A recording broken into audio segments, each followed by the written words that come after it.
Salut à tous, c'est Janvier. Si tu vas sur YouTube, tu n'as pas pu passer à côté du phénomène NordVPN. Donc tu as dû voir, il y a quelques mois, ton youtubeur préféré faire une vidéo sponsorisée où il te vantait les mérites avec plus ou moins de conviction de ce VPN. Donc quand je te dis tout le monde en a parlé, on n'est pas dans les petits youtubeurs amateurs comme moi, hein, c'est vraiment les plus grands youtubeurs. Donc ça avait démarré aux US par PewDiePie, par Kazenestat, Kazenestat quand il partait de New York, il a fait une petite vidéo sponsorisée avec écrit publicité. En France, ça s'est prolongé par le gratin, Cyprien, Amixem, le joueur du grenier, Dr Nozman, et t'en as eu plein d'autres comme ça, autour des 1 million, 5 millions d'abonnés qui ont également parlé de ce VPN. Moi, avoir recours à ce type d'outil, c'est quand même quelque chose qui a priori, on n'aurait pas dû en entendre parler comme ça, à une audience si large, à une audience autant grand public. Est-ce que si tout le monde en parle et si les plus grands youtubeurs en parlent, ça veut dire qu'il faut obligatoirement se procurer un VPN et s'acheter en particulier, acheter les yeux fermés, le VPN NordVPN? En ce qui me concerne, je ne pense pas. Je vais t'expliquer pourquoi. Donc prenons le temps d'analyser tout ce tapage médiatique qui a eu lieu sur YouTube. Commençons par le commencement. Premièrement, à quoi sert un VPN? Donc le VPN, Virtual Private Network, réseau virtuel privé. On l'utilise beaucoup en entreprise. Moi j'ai un VPN quand je veux me connecter à mon entreprise sur internet pour avoir un accès sécurisé à notre réseau interne. On utilise les VPN, ce qui nous permet en fait de sécuriser la connexion entre le réseau interne de notre entreprise et le PC que je peux utiliser comme ça n'importe où. On peut aussi utiliser un VPN avec un mobile. Quand tu es sur une connexion Wi-Fi, si tu es amené à faire un achat, c'est vachement dangereux parce que les gens peuvent intercepter tes données. Donc c'est pas mal de mettre un petit VPN entre la connexion Wi-Fi et ton smartphone.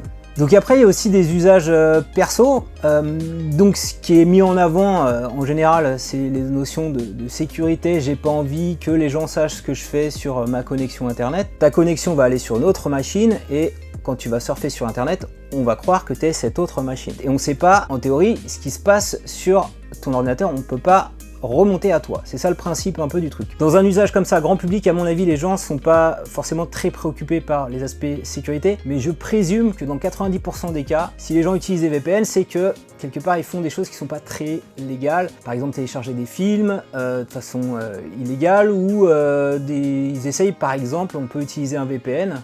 Si on veut voir Netflix avec une adresse IP américaine ou canadienne, on peut passer par un VPN puisque on va être sur une machine distance et on peut choisir grosso modo l'adresse IP qu'on souhaite. Donc je pense qu'on est plutôt dans ce type d'usage chez les grands publics. Alors pourquoi les youtubeurs se mettent soudainement à parler tout d'un coup là depuis le début de l'année, depuis quelques mois de ce VPN, NordVPN? Et ben c'est pas tout simplement parce qu'ils ont été rémunérés pour ça. Donc je te le disais en intro de cette vidéo, ils ont fait des vidéos sponsorisées. Et donc le modèle économique de YouTube repose à la fois sur la publicité avec AdSense, mais également en faisant des partenariats avec des marques. Et aujourd'hui, bien souvent sur les vidéos qu'on publie sur YouTube, tu peux être contraint par la démonétisation, l'algorithme de YouTube qui va détecter des mots-clés interdits, et bien souvent ces créateurs qui font que ça, en fait, ils vivent à 100% de leur art, se retrouvent dans une espèce de fragilité s'ils devaient vivre essentiellement, exclusivement que de la publicité AdSense. Donc ils ont recours à des vidéos sponsorisées. Et aujourd'hui, NordVPN, comme il a envie de vraiment de se déployer à fond les ballons sur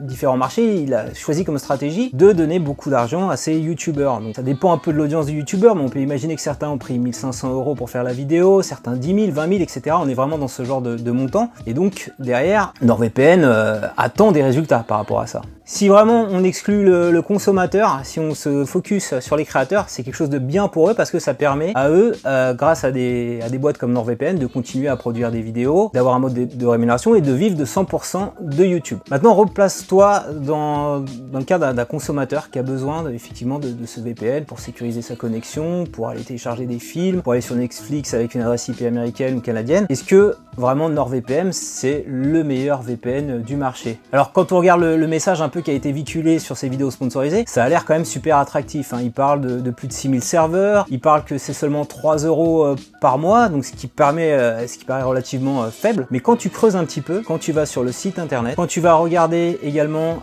les avis qui ont été déposés sur les stores de certains clients mécontents, tu te rends compte qu'en fait NordVPN essaye de rentabiliser tout l'argent qu'il a mis auprès des youtubeurs et d'essayer d'avoir à minima une centaine d'euros sur chaque client. Donc c'est pas réellement 3 euros par mois que tu vas payer ça si tu prends un engagement sur 3 ans. Donc il faut faire 36 fois 3 euros. Tu vois, grosso modo, bon, je crois que c'est un peu moins, c'est 2,50 €. Donc on arrive à peu près à 90 euros. On dit, dans le site il est dit, et sur les vidéos sponsorisées, tu as 30 jours d'essai gratuit et après tu es remboursé. En réalité, quand tu souscris à ce service, si tu prends l'offre à 2,50 € par mois, eh bien ils vont te prélever l'intégralité du montant sur les 3 ans. Donc c'est assez bizarre. On a l'impression de revenir aux vieilles méthodes des opérateurs téléphoniques. Ils voulaient te ferrer, ils te mettaient un engagement de 24 mois, ils te faisaient payer le prix fort et après t'es coincé et tu peux plus partir. Donc il y a plein de témoignages comme ça sur les stores. Il y en a qui disent j'ai souscrit, je croyais que c'était gratuit, que j'avais 30 jours d'essai et ils sont bloqués, ils ont perdu 90 €, ils sont dégoûtés, ils n'avaient pas besoin d'un VPN, ils faisaient ça juste pour tester parce qu'ils avaient vu la vidéo de leur youtubeur préféré. Voilà, donc il y a un petit peu des gens qui sont un peu en détresse. Un peu plus en détresse, les parents aussi j'imagine, si les enfants, puisque ça reste quand même une population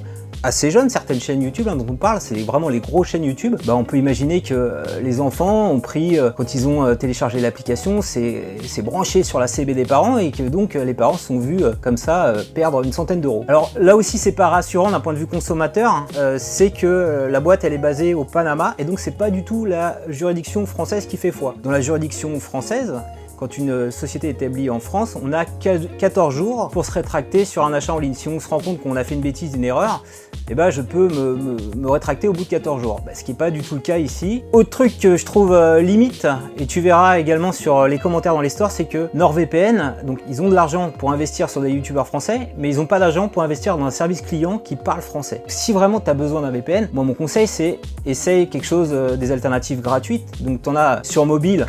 Tu peux tester Ola VPN, tu peux tester Winscribe. Alors je te dis pas que ça va marcher pour aller regarder Netflix, je te dis pas qu'il faut le faire tout le temps parce que si c'est gratuit, comme on dit, c'est toi le produit, donc il est possible qu'ils analysent tes données pour te servir de la publicité derrière de façon détournée. Pour des usages occasionnels, moi je te recommande de plutôt prendre un VPN gratuit. Donc si tu as vraiment besoin d'un VPN, tu as une solution très simple qui consiste à acheter un VPS, donc Virtual Private Server, donc un serveur virtuel privé. Tu peux faire ça chez un hébergeur français comme OVH. Les VPS sont à moins de 3 € hors taxe, donc à 3,60 € je crois de mémoire TTC. Donc tu peux juste prendre un mois, t'essayer un mois, 3,60 € et si ça te convient, tu peux prolonger le mois d'après. Tu peux choisir une adresse IP basée au Québec si tu veux profiter du catalogue Netflix au Québec, c'est tout à fait possible. Moi j'avais fait le test dans le passé. Et également, tu choisis au moment de l'achat que ça va être sur un protocole qui s'appelle OpenVPN. Il y a une application pour ça sur Android, sur Windows, sur Mac, etc. Donc tu te connectes avec les identifiants quand tu envoies OVH, je crois que c'est 2 ou 3 heures après, sur OpenVPN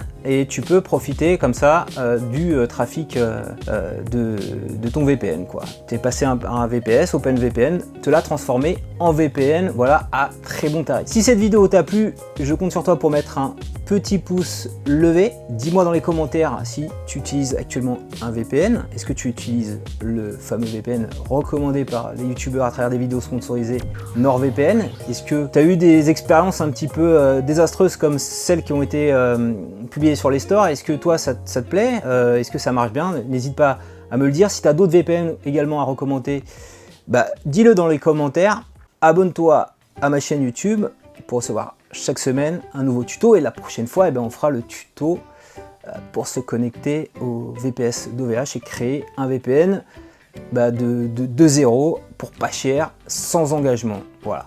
Allez, c'est parti, je suis sur OpenVPN, j'ouvre la connexion, je colle mon mot de passe, tu vas rien voir.